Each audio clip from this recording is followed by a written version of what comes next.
days right, I did a job. So the young man pulls up right beside me, and he walks in front of my car, and I get out of the car. And I say, yeah, I need a security job. You know, maybe that's a nice, easy job. It's not physical. It's an easy job for a retirement guy like me, like to get a job like that. I didn't know. I said, well, so the young man started walking back towards me.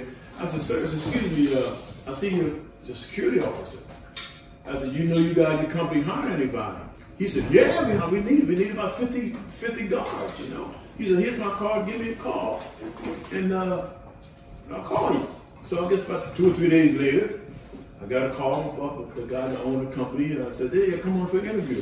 One of my lieutenants said, you need a job. So I go there, and I showed my resume. He said, I really don't need no resume. He said, we need older guys like you anyway.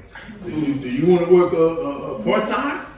I said, well, I really need full-time right now. He said, well, okay, we give you everything you need. You got to go to school for a week. That's free, you know, all your clothes, your guns and everything, all that's free. And I said, okay. He said, you can start to work after school. Okay. So I looked at it, I said, man, look at y'all. Amen. I asked him, I need a job for medical reasons. I'm going by because of medical reasons.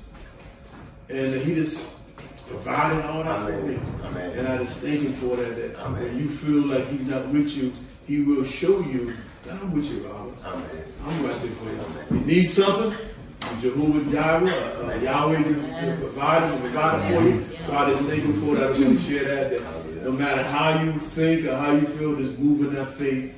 And he recognized that you trust in him. And I just thank him from this here, my little humble prayer. Amen. And providing me with a job. Amen. I just praise him for hallelujah. Hallelujah. Hallelujah. We call that So I want to comment on what you said right there, because if I was listening, because you told me earlier, and you said, well, I don't know if they'll be hiring an old guy. The guy says, we need old guys. Yeah. Do you see how you look at it? It's like the thing that we think is our weakness, our failure, our issue, right? He's like, no, I need just what you are. You just need to be where I want you to be, and it's perfect. That's it. Serendipity. And that's so beautiful. And again, it just testifies to the goodness of our Elohim. He's not joking around here. He ain't weak-handed in no respect. The thing that we need, he needs us there because it completes his tapestry. He's painting this beautiful picture, and he just needs a little bit of red with yellow in it, and that's me, right? So he put it right. So I just praise him for it. Hallelujah. Anybody else got something they want to share before we get started? Going once. All right, go ahead, my sister. I don't have anything particular, but I just want to praise the Most High, for Mother Shavuot with Feast Day. And I praise him for we don't have to do it by ourselves. We can gather together. Amen. We can look at each other's beautiful smiling faces. Yes. And it all works together for his good. That's right. Because we need Robert's testimony. Right. He may think this is a small thing, but we really need to hear that. Amen. Because there is somebody that may be going through or asking the Father for something, or somebody who will, because we know that one day we're going to be asking him for something. That's right. Okay. So I needed to hear that because, I got some things on the table I'm waiting for myself. And you know what I'm saying? So I need Rob's testimony. And I praise him for doing what the Most High led him to do. And for the Most High showing up and showing out. Like he typically does. Right. You know what I'm saying? Right. So I just bless the Most High for that. And thank you for all you all coming to share our home with us. I appreciate you coming and sharing this feast day with us. And I bless you. I bless Abba for you. May he continue to prosper you all the way, as you go forward. Hallelujah. Hallelujah. All right. Going once, going twice. Don't be shy if you want to say something. Children can say stuff too, y'all little ones. You got something on your mind, you can tell us. You don't have to, but you can if you want to. Hallelujah. All right, so let's just open in prayer then. Baruch atah, blessed be your name, Abba. We thank you and praise you, Abba, that you are right now, Elohim. and that, Father, you are up high and look down low and have no problem with it. The word says that you humble yourself to even behold us, Abba. And what a magnificent thing that you would humble yourself, that you would lower your gaze to look down upon us. And just the thought of it lifts us up, Abba. Let us remember to look unto you, Abba, and look unto your Messiah, even the author and finisher of our faith. Let us remember, Abba, that this day, so many years ago, that you did a magnificent thing, that you never stopped. Help us to realize that we're still in the book of Acts, Abba. We're still watching how Ruach do a work in this earth, Abba. And we bless you for it. Hallelujah and amen. Amen. All right, so I have this thing on. There we go. All right, so Shavuot today, June 20. Notice I didn't put the next. I usually put the next feast day, but this time I did not because I don't know exactly what day. What's the next feast day? Anyone? No. Is it trumpets? Okay. Trumpets. Then Yom Kippur. Yeah. So trumpets, or also known as Yom Kippur.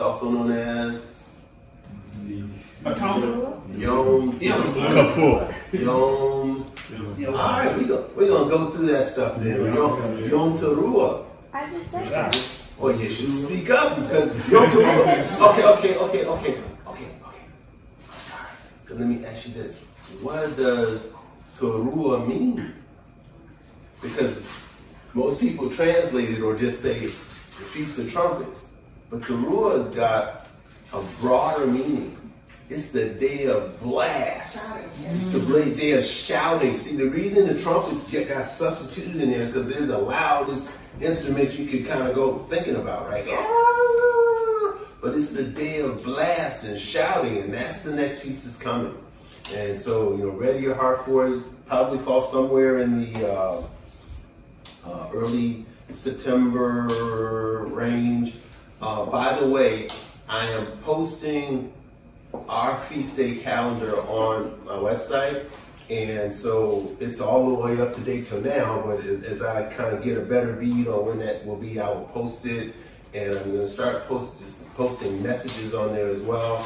Did you have something? Yeah, I'm gonna let you finish your thought. Okay, so I just wanna make the I want to ease the ability for this little community to sort of interact with each other and know what's going on with each other. So I think the website will be a good place. You already know my YouTube page is out there, and if you think of things on your own, you say, "Oh, that's right. What about? Bring it to my attention." Because what my expectation is that people who can come here, people who can't come here, are still interested in the water that the Most High is pouring out through the ministry, and so the website's a perfect thing for them to use, and the YouTube and whatever else we can think of. Amen. What you got? So I wanted to bring up that we probably will have a day for anybody who wants to get immersed. Oh, yeah. So it's June now, so we probably may be looking at maybe July, maybe. Yeah, next month we should aim at an opportunity for people who want to be immersed, want to be re-immersed, or whatever the case is, right? And we got a beautiful place that the Most High showed us last year? Yeah, last August. And I really enjoyed, first off, with the immersions, and then the place was really nice, and so thanks for that reminder. All right. Can I ask? Sure. What do you emerge in the name of? Say again? How do you emerge in the name of? So I use the son's name is Yahusha, and the father's name is Yahuwah. And so when I immerse someone, I typically will use the names that I use, right? But that being said, and I'm not sure if I'm answering your question, so help me out if I did. But that being said, I knew a brother, and him and his wife wanted to be immersed, and they used Yahweh, and so as far as I'm concerned, some of these linguistics are at the same time important, but can be stumbling blocks. And I wanted to, so first off, there is only one Most High. Amen. Can I say that? Yes. There's only one. And so, you know, typical, here we go. So I used to have this friend, and back in the day when I didn't know Yah, he was from Korea.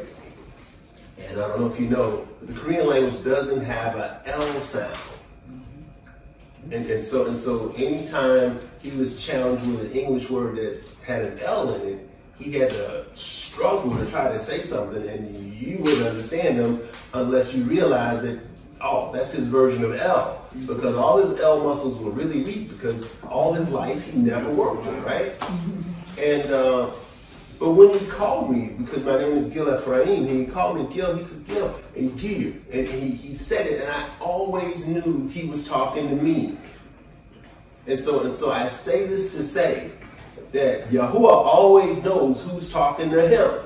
Hallelujah. And just because you haven't been exposed to the Hebrew, or just because the part of the Hebrew or the version of the Hebrew that you've been exposed to is different than the man standing across from you, don't think that Yahuwah is confused.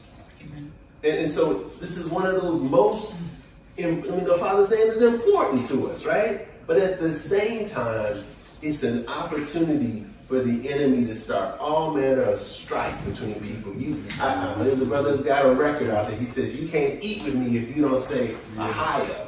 It's like, are you kidding me? And so do we measure our actions by what the Bible seems to be painting as a picture of love? Because and I'm not talking about, sloppy agape and foolishness, you can do any old thing you want. But when people are aiming at the truth, and y'all know the Shibboleth story? In the book of Shoftim Judges, there was a civil war, like Israel fighting against themselves. Is that a new thing or no? Anyway, but they said, it says in the book that they knew that the people were from the tribe of Ephraim because they said Sibboleth instead of Shibboleth. In other words, the shin, they pronounced, shin is a letter in the Hebrew language, they pronounced the sh as opposed to the s. And they knew it was an Ephraimite, and they dealt with him accordingly, right? And so way back then, this is before we came into Canaan, this is the, no, Judges is after Joshua, I'm sorry. So this was, before the kings that ever came around or whatever, they already had dialect differences. Right. And so dialect differences or regional differences, it's a y'all live down south, y'all talk to some people up north from New York. Y'all know they sound a little different. You say boss, they say boss. Yeah. So why do we let ourselves get so tangled up in this stuff when it comes down to the kingdom? I'm looking so much at the heart as best I can. If people want to fight about that kind of stuff, I've become aware of the fact that their heart needs some development, because either the school of thought that they were involved in taught them that, or they haven't matured enough to be able to tolerate those slight differences in our faith. Everybody in here, if I were to say write it down, would have a slight difference in even how they saw the Messiah and the work of the Messiah. But when you put it all together, I bet you would see the Messiah. Right. And so that's a long-winded answer to your question, sis, but Oh no, it helps. hallelujah.